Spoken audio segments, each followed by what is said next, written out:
मेरठ लेसाइड इलाके की यह घटना है दोस्तों। एक कमरे के अंदर 3 बच्चे और उनके माता पिता एक कमरे के अंदर बहुत ही दर्दनाक हालत में पाए गए हैं दोस्तों। कहानी ऐसी है जो आपका दिल झकोर कर रख देगी। प्लीज़ वीडियो के अंत तक जरूर बने रहिएगा। नमस्कार दोस्तों, मैं मोनिका। कहानी के इस नए एपिसोड में आप लोगों का स्वागत है। प्लीज़ वीडियो को लाइक और सब्सक्राइब जरूर कर दीजिएगा ताकि मेरा हौसला बना रहे। दोस्तों, ये कहानी है मेरठ की, जहाँ पर मोइन रहा करता था अपने माता पिता के साथ में रुड़की। वहाँ पर अच्छे से रहा करता था, लेकिन उसकी पत्नी का नाम आसमा होता। आसमा भी वहीं पर रहती थी और उनके 3 बच्ची थी, 3 लड़कियाँ थी। अपने परिवार के साथ में बहुत खुश था, लेकिन रुड़की में जो मोइन था उसका कुछ खास काम नहीं चल रहा था। वो राजमिस्त्री का काम किया करता था, लेकिन जैसे ही उसके माता पिता की मृत्यु हो जाती है वो तुरंत ही रुड़की छोड़ देता है और मेरठ आकर रहने लगता है। वहाँ पर धीरे धीरे उसका काम इतना अच्छा चलने लगता है कि वो 2 प्लॉट ले लेता है और वो खुद का मकान खरीद लेता है। ऐसे ही उसका काम इतना अच्छा ऐसी पटड़ी पर आ गया था कि लोग जो है उसे देखकर जलने लगते हैं। एक दिन वो अपने नए प्लॉट खरीदा था, सोचता है अच्छे नक्शे से मकान बनाऊंगा। उसमें मकान बनाता है और जैसे ही उसमें लेंटर डालता है, सबको जो आस पड़ोस वाले थे सबको लड्डू बांटता है। लेकिन तीसरे दिन ही उसके बड़े भाई का फ़ोन आता है जो रुड़की में रहा करता था, लेकिन वो उसके पास में बार बार फ़ोन लगाता है, लेकिन वो वहाँ से फ़ोन नहीं उठा रहे थे।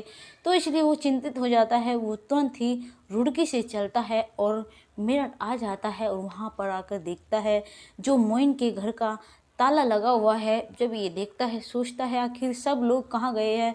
फिर वो वहाँ पर खड़ा होकर फ़ोन करता है मोइन को, लेकिन जैसे ही फ़ोन करता है तो देखता है घंटी की आवाज़ अंदर कमरे से आ रही है। फिर वो बहुत ज़्यादा चिंतित हो जाता है। फिर दोबारा फ़ोन लगाता है।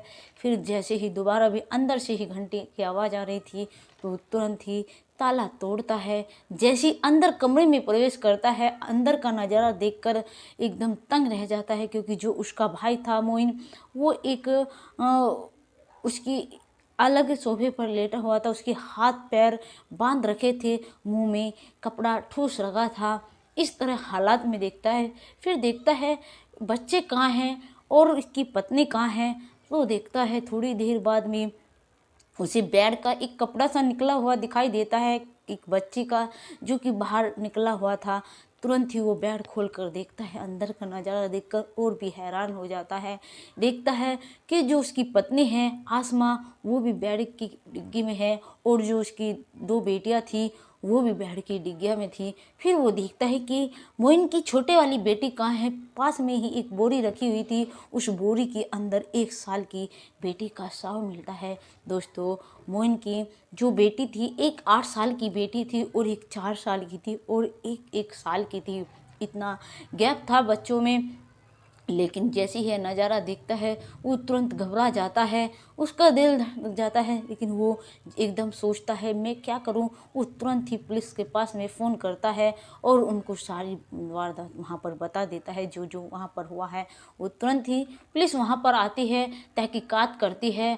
लेकिन फिर पूछते हैं कि क्या लड़ाई झगड़ा था, लेकिन कोई लड़ाई झगड़ा नहीं था। तभी उसका बड़ा भाई कहता है कि मेरा एक भाई और यहीं पर रहता है जो कि इससे छोटा है, उसके बीवी बच्चे भी यहीं पर रहते हैं। पुलिस वाले जो थोड़ी ही पास में ही बराबर में उसका छोटा भाई रहता था, उन लोगों को हिरासत में ले लेते हैं, क्योंकि जो रुड़की रहता था वो तो यहाँ तक आ गया इस चिंता में कि मेरे भाई का फ़ोन नहीं लग रहा है, लेकिन तू बराबर में ही रह रहा था। तुझे क्या इस बात की भनक तक नहीं लगी कि आखिर वे लोग कहाँ गए हैं। कहीं ना कहीं तुम लोगों का ही हाथ है दोस्तों, क्योंकि जो मोइन था, जो उसका मकान था रुड़की में, उसने तभी अपना मकान रुड़की में बेचा था, वो भी पूरे 13 लाख रुपए में। और कहीं ना कहीं हो ना हो जरूर उसके भाई का ही हाथ है। और जो पुलिस है वो तहकीकात कर रही है, उन लोगों से पूछताछ कर रही है। अभी तक हालांकि मामला खुलकर सामने नहीं आया है कि आखिर उनकी हत्या किस वजह से और किन लोगों ने की। बात तो यही है, कहीं ना कहीं हो पैसों की ही वजह हो सकती है दोस्तों। आज के ज़माने में ऐसे ऐसे लोग हैं, अगर किसी को पता चल गया कि इनके पास में इतना पैसा है तो हाँ हो ना हो कोई उनके घर पर या फिर चोरी कर कर या फिर मार उठ कर इस तरह से कुछ खाने कमाने की तो सोचते नहीं हैं। ऐसे किसी का घर लूटने की या फिर मार लूट कर ऐसे ही सिलसिला आए दिन ऐसे केस आते रहते हैं दोस्तों। हम आपको यही कहेंगे कभी भी अपने घर का राज किसी को भी नहीं बताना चाहिए, क्योंकि घर का लंका घर का भेदी ही ढाता है दोस्तों। पूरा परिवार तहस नहस हो गया मोइन का। उसकी पत्नी दूसरी पत्नी थी मोइन की, और जो मोइन था उसकी तीसरी शादी थी, और जो उसकी पत्नी की दूसरी शादी थी, तब जाकर उनके 3 बच्चे हुए। दोस्तों अगर हमारी ये कहानी आपको ज़रा भी अच्छी लगी है तो प्लीज़ वीडियो को लाइक और शेयर ज़रूर कर दीजिएगा, और कमेंट में बताइएगा कि हमारी ये कहानी आपको कैसी लगी है। नमस्कार दोस्तों।